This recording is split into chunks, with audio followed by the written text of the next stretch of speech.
नमस्कार। आज हम लोग दो घटनाओं पर बात करेंगे इस वीडियो में।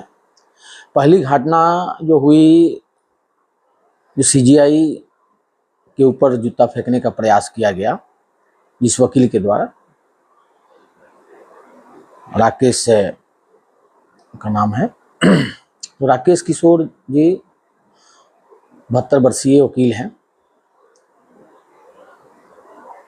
इस पर काफ़ी हो हंगामा भी हुआ। देखिए, ठीक है, उनके मन में अंदर जो था, उसको भावना को तो कोई स्वीकार नहीं कर सकता कि क्या था। वो बहुत आहत थे, लेकिन ऐसी घटना उचित नहीं है क्योंकि कोई बड़े पद पर बैठा हुआ है। खैर, जो भी हो, उनकी अपनी विचार थी। काफ़ी हो हंगामा हुआ, काफ़ी नैरेटिव फैलाने का प्रयास किया गया कि एक दलित जज एक सी बातें आने लगी, कोई बौद्ध धर्म की बात करने लगा। सबसे पहले एक बात मैं आज बताना चाहता हूँ। बौद्ध धर्म बात करते हैं। बौद्ध धर्म के संस्थापक कौन थे? वो पंथ, एक्चुअल में हिंदू धर्म में कुछ कुरीतियाँ थी, उसको हटाने के लिए एक पंथ की स्थापना की गई थी। कोई अलग धर्म नहीं है, वो हिंदू धर्म का ही एक पार्ट है।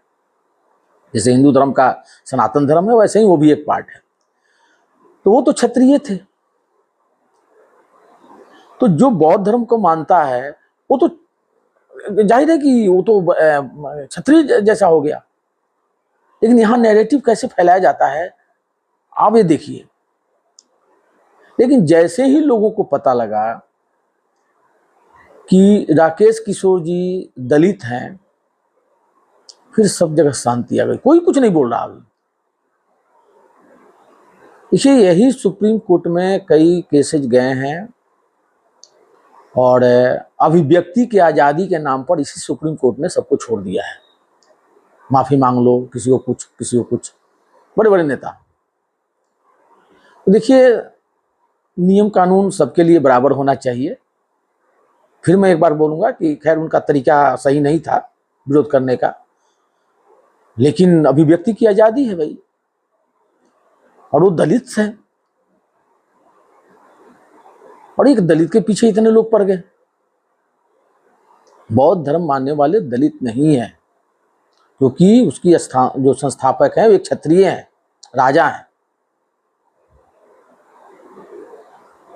कई जगह उनको क्षत्रिय भी बोला जाता है, कई लोग बोलते हैं कि ब्राह्मण भी मानते हैं, लेकिन जो भी है, लेकिन क्षत्रिय राजा थे, ये सबको पता है। तो ऐसे नहीं होना चाहिए। राकेश किशोर जी जब दलित हैं तो उनके पक्ष में भी खड़ा होना चाहिए। क्यों नहीं खड़ा होना चाहिए? अगर यही कोई वो जज जो इनको सूट नहीं करता, जो विपक्षियों को सूट नहीं कर रहा होता, और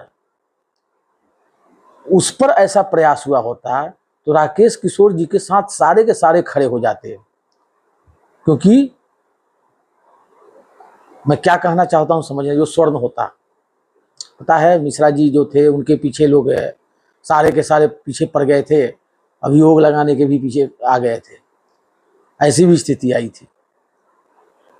तो इनका जो चरित्र है ना, देखिए कैसे ये लोगों का चरित्र है। कोई कुछ बोल दिया थोड़ा सा, उस पर ये लोग ऐसे खड़े मैंने हंगामा फैलाने का प्रयास करते हैं जैसे बहुत कुछ हो गया। दूसरी घटना, बंगाल जलपाईगुड़ी, खगेन मुर्मू जी जो एक सांसद हैं, उनको जानलेवा उन पर हमला किया गया। वो आदिवासी है, दलित है, किसी के मुंह से आह तक नहीं निकली, बल्कि उसको जस्टिफाई भी करने लगे सब। क्यों? क्योंकि वो बीजेपी से थे। इस देश की जनता को समझना है। देखिए, वो जो हमला हुआ, लोकल बॉडी तो कर ही नहीं सकता है। हो सकता है 2-4-10 बहकावे में आ जाए, अलग चीज है, लेकिन ये सब जो है रोहिंग्या और बांग्लादेशियों का काम है। बांग्लादेशी और रोहिंग्या इतना परेशान है, उन लोगों को लगता है कि अब हमारा इस देश में रहना मुश्किल है। उनको ही पता है कि जैसे ही सरकार यहाँ चेंज हुई बंगाल में, तो उनके लिए तो जगह है नहीं। और अभी तो शुरू होगा, SR शुरू होगा, SIR में सब कुछ पता लग जाएगा, दूध का दूध पानी का पानी होगा, फिर भी कुछ रह जाएंगे। कितना भी कर लीजिए, देखिए अगर गेहूं में घून होता है ना, जो काला वाला अगर पड़ गया, कितना भी निकाल लीजिए तो 2-4 तो रह ही जाएंगे, उसको तो पीसना ही है। तो इन लोगों का नैरेटिव देखिए कि एक आदिवासी, इन लोगों को आदिवासी से कितना घृणा है, समझ में नहीं आता। कि जब राष्ट्रपति जी का चुनाव हो रहा था तो भी इन लोगों ने क्या क्या नहीं बोला था। यही बंगाल का जो कांग्रेस का नेता, नाम नहीं रखना चाहता हूं मैं, किसी का नाम नहीं रखना चाहता, लोग समझ जाते हैं ऐसे ही, क्या बोला था उनके लिए को पता ही है, जो हम नहीं बोल सकते, क्योंकि इन लोगों को आदिवासी समाज से घृणा है। अरे आदिवासी कौन है भाई? वो हमारे हिंदू समाज, हिंदू के अंग हैं। किसी को जाति जाति में, अरे क्या बोलते हैं, एरिया के अनुसार बांट दिया, हिंदुओं को बांटने का प्रयास, और आज भी चल रहा है। ऐसा चरित्र हो गया है इन लोगों का।